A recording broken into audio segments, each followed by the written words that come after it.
બાબતથી વાકેફ છે કે ગઈકાલે જે ચંદોડા તળાવમાં ગેરકાયદેસર રીતે સરકારી જમીન પર મકાનો ભાડે આપી અને તેના બોગસ દસ્તાવેજો તૈયાર કરેલા હતા.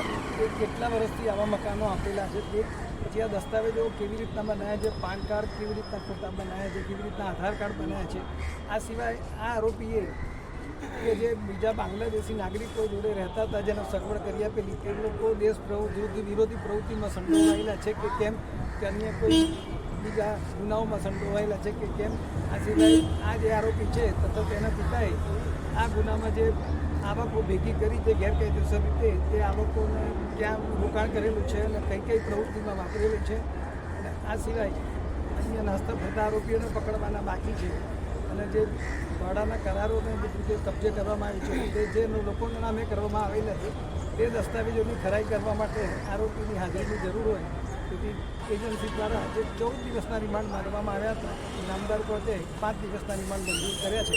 બચાવ પક્ષની દલીલ એવી હતી કે મોટાભાગના જે રિમાન્ડના કારણો જણાવ્યા છે તેમાં આરોપીની હાજરીની જરૂર નથી, તેથી રિમાન્ડ ના મંજૂર કર્યા.